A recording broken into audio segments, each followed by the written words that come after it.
or so, that cold, snowy, icy weather has turned many parts of the UK, of course, into rather beautiful places, but treacherous ones too.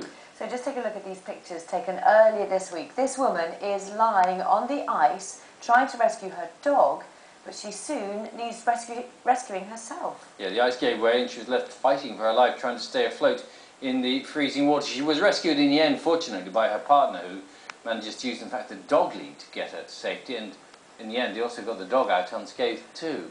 But it could, obviously, have ended very differently. So what should you do if you find yourself in a similar situation? With us are Bryan Morris from Wiltshire Fire and Rescue and Hanne Grice, who's a dog expert and author. Let's start with you, first of all.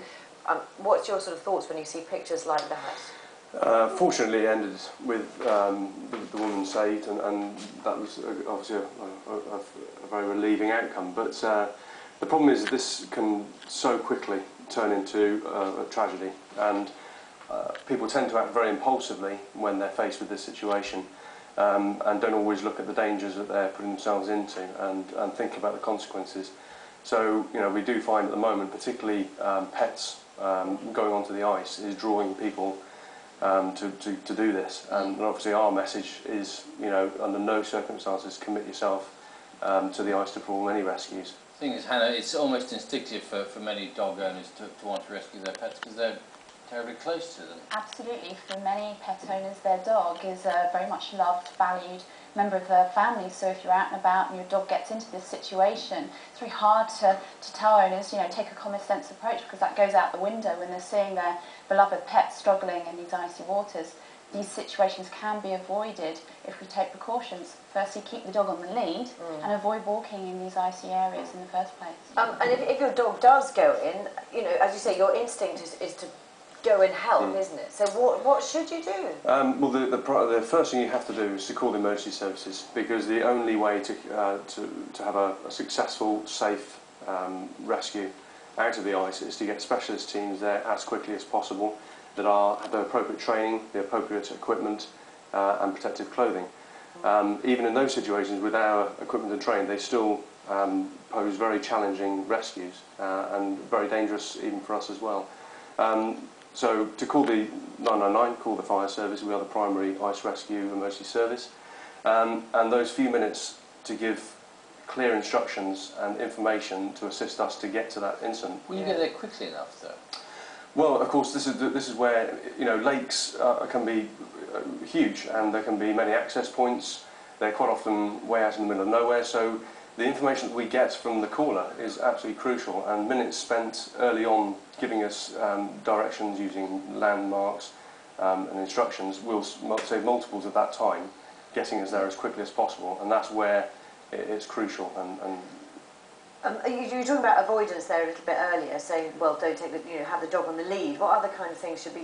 Because your dog wants to go for a walk, presumably, in this weather, doesn't it? Well, you know, these are extreme weather conditions, so you've got to think of the safety of the owner and the pet. So there are alternatives. You know, playing with your dog gives the all-important physical as well as mental stimulation. You can do that in the comfort and warmth and safety of your own home.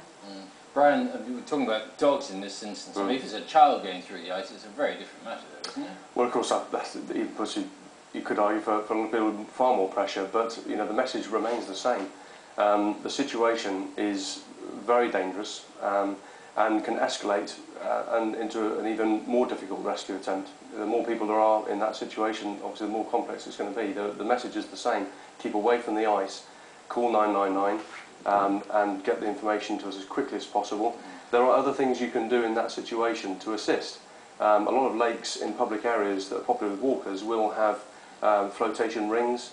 In some cases they also have special ropes that if you throw out, they float on water, etc. Look for branches, anything you may be able to try and reach the person from the bank. But again, you've still got to be very careful, because you know. Is there something to be said for, if you, rather than standing on the ice, sort of crawl across it so that you're spreading the weight and there's less pressure on the ice? Well, if you find yourself in that situation, but what we're saying is don't go onto the ice to perform any rescues. You know, if you inadvertently find yourself, for some reason you've fallen onto the ice, etc., then yes, that obviously is quite a good approach to take. But you know, it's such an unpredictable situation that you can't always give.